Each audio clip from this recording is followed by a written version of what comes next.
그거는 이제 연동형이기 때문에 복잡해서. 복잡합니다. 그래서 저희도 예측할 수는 없지만 뭐 아주 작게는 10석이고 많게는 한 15석 정도 나오지 않겠나 이렇게 보여집니다. 이거 뭐 저나 안 대표님 일관되게 말씀을 드리는 건데 정치적 연대라는 거는 이제 주고받는 게 있어서 서로의 이제 실리가 이게 왔다 가야 이게 실리가 보장이 되는 거 아니겠습니까? 근데 저희가 그거를 사전에 그쪽하고 논의를 한 바도 없고 또 저희가 그걸 통해서 얻는 거가 아무것도 없습니다. 실질적으로 근데 이제 지금 우리 미래통합당으로 간 의원님들이 계시잖아요. 네. 의원님들뿐만 아니라 많은 사람들이 사실 안철수 대표가 귀국해서 독자의 길을 가겠다고 했을 때 제일 실망을 하신 거예요. 와서 중도 보수 통합을 만들어 가지고 그냥 해서 하게 되면 선거를 수월하게 칠 수 있다고 생각하셨던 분들이 너무나 많이 계셨어요. 근데 이제 안 대표가 돌아오셔도 저는 자기 길을 갈 거라는 거는 이미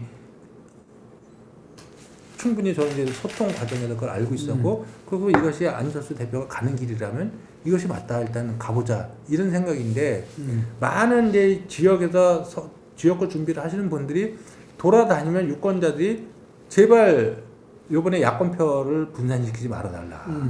요번에 와서 야권표를 분산시키면 결국은 정부 여당만 도와주는 거고 그러면 문재인 대통령 또 도와주는 거다. 왜 옛날에 박원순 씨한테 서울시장 양보를 해가지고 지금 서울시를 이렇게 개판으로 만들어놨냐 이런 비판들. 물론 이제 그것이 야권 쪽에 나오는 그 비판. 그리고 2012년도에도 쓸데없이 문재인 후보한테 후보를 양보하고 결국은 그런 것이 기반이 돼가지고 문재인 대통령이 다시 부활해가지고 지금 나라를 이렇게 뭐 표현이 좀 그렇습니다만 엉망으로 만들어 놓고 있는 거 아니냐. 예?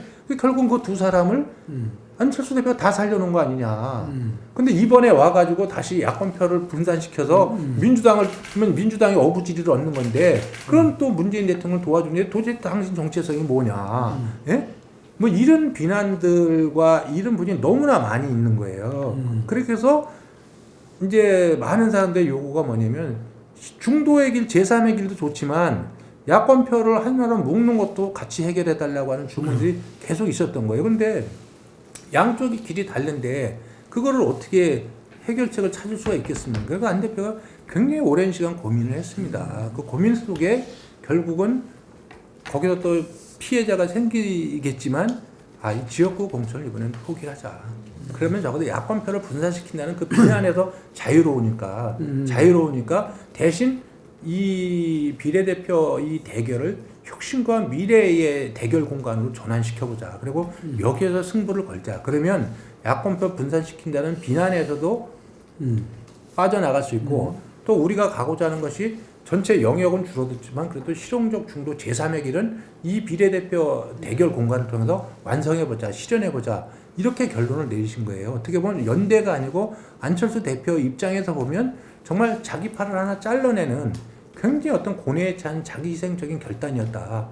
바깥에서 어떻게 평가할지 모르겠지만 사실 그런 부분이었고 그 부분 때문에 너무나 많은 또 이번에 당선이 안 돼도 좋으니까 의미 있는 싸움만 할 수 있다면 이 국민의당의 깃발을 들고 나가서 지역구에 가서 최선을 다하겠다고 하는 그 일단 수십 명의 지역위원장들 그리고 또 우리가 그걸 포기하지 않았으면 이 국민의당으로 지역구를 출마하고자 생각을 마음에 뒀던 여러 많은 정치 지망생들 이 분들한테는 사실 너무 죄송스럽지만 그럼에도 불구하고 이거는 여기서 일단 한번 끊어야 되겠다.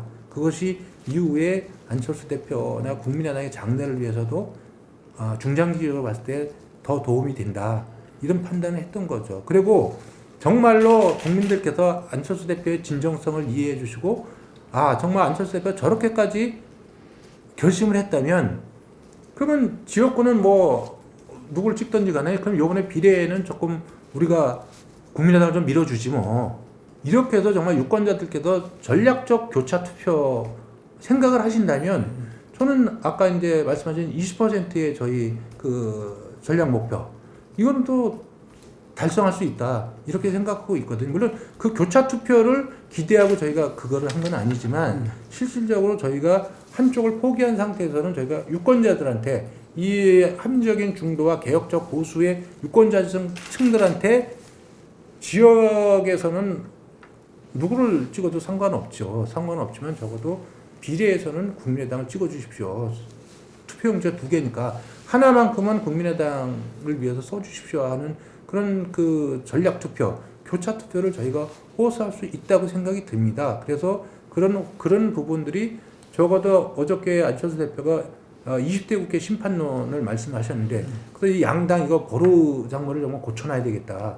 지금 하는 꼴을 보면 그런 부분하고 또 아까 대표님께서 말씀하신 대로 대구에서 의도하지는 않았지만 대구의 의료자원봉사 활동을 통해서 국민들께서 안철수를 대평가하고 계신데 그것이 국민적으로 확산이 되고 그리고 이번에 그러면 이거 교차 투표에서 비례는 여기 좀 밀어주자 이런 세 가지의 요소들이 제가 다 맞아 떨어지면 국민의당은 전략 목표 20%를 저는 초과 달성할 수 있다고 생각이 들고요.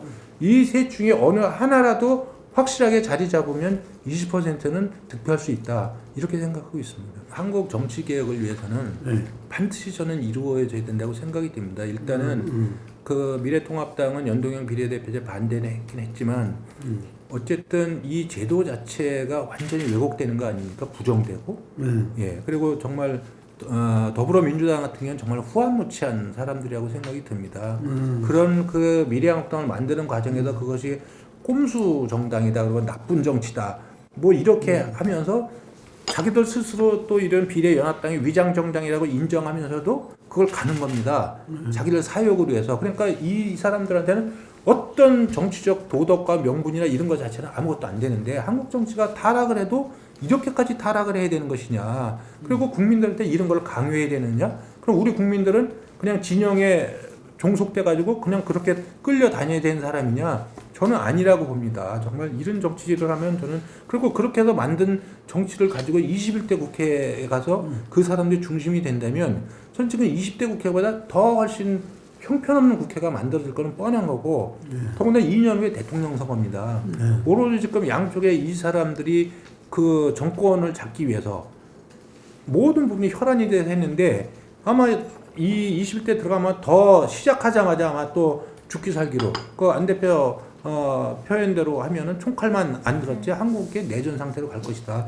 그 속에서 경제든 우리 그 사회적 갈등이든 위기 극복에 어떤 대책이 나오겠습니까? 오로지 자기 자신들의 지지층을 동원해서 힘으로 이기려고 하는 것 외에는 어떤 것도 없지 않겠습니까? 그래서 이 부분들을 해산해야 되는 거고 해산이 안 되면 좀 국민들이 심판해야 된다고 생각이 듭니다. 지금 양쪽이 비례 뭐 사람들 어떻게 할 건지 하고 지금 가관이잖아요. 서로 다 내부적으로 싸우고 뭐 이런 부분. 이거는 제가 때는 국민을 정말 깔보고 국민들을 조금이라도 눈치를 본다면 할 수 없는 일들을 하는 거거든요.